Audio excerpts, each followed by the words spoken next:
From the very first frame, Aida establishes an atmosphere of quiet suspense and layered emotional complexity that immediately sets it apart from conventional dramas. The opening scene situates Aida in a small sunlit kitchen. Her hands busy preparing a simple breakfast, but her gaze is distant, as if she is both here and somewhere else, inhabiting memories that the audience cannot yet access.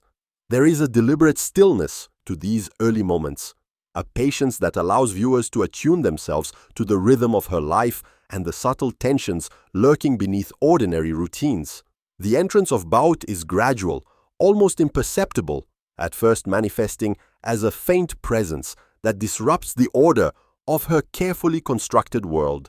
He is not introduced through overt action or dramatic gestures, but through glances, objects left behind, and whispered conversations that hint at a personality both charming and unsettling.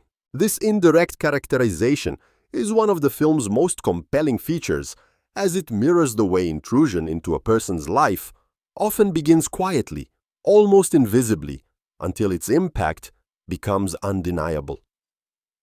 One of the pivotal scenes occurs when Aida discovers that Baute has removed items of sentimental value from her home, possessions that are intimately tied to her sense of self and her past. The revelation is handled with exquisite subtlety, relying on close-ups and visual cues rather than verbal exposition.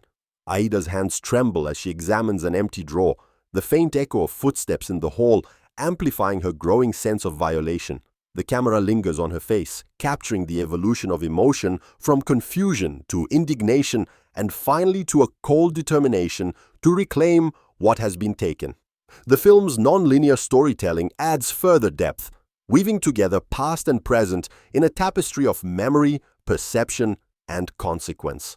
Flashbacks are seamlessly integrated into the narrative, not merely as explanatory devices, but as a means of exploring Aida's inner life. Each memory is framed with visual and auditory motifs that distinguish it from the present, such as warmer lighting, softened focus, or a recurring ambient sound that evokes nostalgia.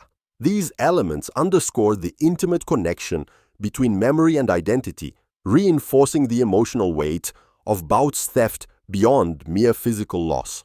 Another remarkable sequence occurs in a public park where Aida retraces the steps of a past encounter with Baut.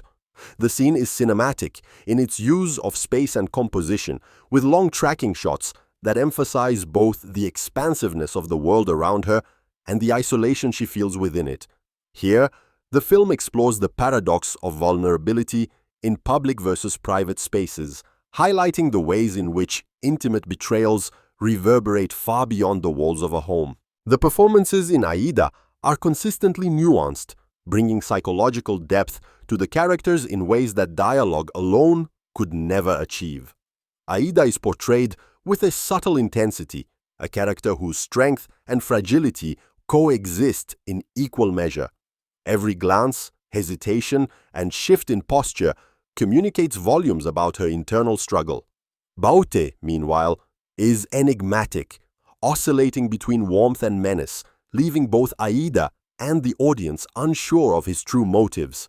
The tension between the two characters is palpable, charged with unspoken histories and conflicting desires, making every interaction a study in emotional negotiation and power dynamics. The cinematography is equally meticulous, with each shot carefully composed to enhance the narrative. Interiors are often tight and intimate, drawing viewers into Aida's personal world, while exteriors provide contrast through their openness and exposure, reflecting her shifting emotional states. Light and shadow are used with precision, shaping not only the visual aesthetic but also the psychological tone of each scene. There is a sequence in a dimly lit hallway that exemplifies this approach, where Aida confronts the absence of her belongings and the enormity of what Baute has taken. The use of shadows across her face and the walls amplifies the sense of intrusion and uncertainty, creating a visual metaphor for the intangible impact of betrayal. Music in Aida is restrained but deeply effective, often emerging as a gentle underscore during moments of reflection or tension. Rather than directing the audience's emotions overtly, The score serves as an accompaniment to Aida's interior journey, subtly highlighting shifts in mood and the rhythm of the narrative. Silence, conversely, becomes a powerful tool, emphasizing moments of revelation and forcing the audience to confront the emotional rawness of loss alongside the protagonist. The narrative also explores the broader implications of what it means to have something taken from us, both tangible and intangible. The title, Lo que Baute se llevó, resonates not only in the physical sense, but also in the emotional and psychological spheres. The film raises questions about trust, boundaries, and the unseen consequences of human interaction, examining how acts of selfishness ripple through the lives of others and leave lasting scars. One of the film's most striking moments comes when Aida confronts Baute directly, not in anger, but with a quiet intensity that communicates years of suppressed emotion and careful observation.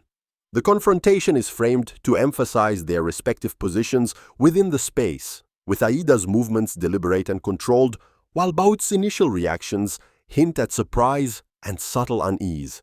This scene epitomizes the film's focus on the unspoken, where gestures, pacing, and spatial relationships carry as much weight as words. The film's attention to secondary characters is equally commendable, as friends, neighbors, and acquaintances provide context and depth to Aida's world. Their presence underscores social dynamics, personal history, and the way trust is negotiated within communities. These interactions illuminate facets of the main characters, providing insight into motivations and the emotional architecture of the narrative.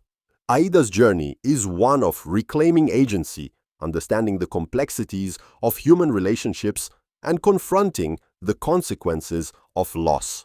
The film's deliberate pacing allows these themes to emerge organically, creating a resonance that lingers long after the story reaches its resolution.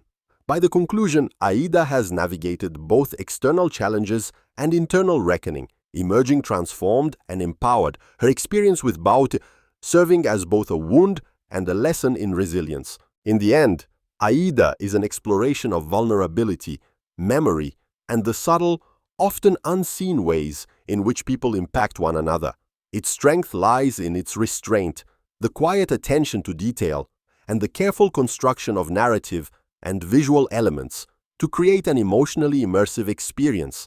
The film invites reflection on how much of ourselves we entrust to others, what is lost in the process, and how recovery is both possible and necessary. Every scene is an intricate balance of observation, emotion, and visual storytelling, demonstrating the power of cinema to convey the complexities of human experience with subtlety and depth. By privileging authenticity over spectacle, the film crafts a world that feels lived in, intimate, and psychologically rich, encouraging viewers to contemplate the nuances of trust, betrayal, and reclamation. Aida is a testament to the art of patient storytelling, a film that rewards attentiveness and emotional investment, offering insights into the human condition through its delicate yet powerful exploration of relationships, loss, and personal growth.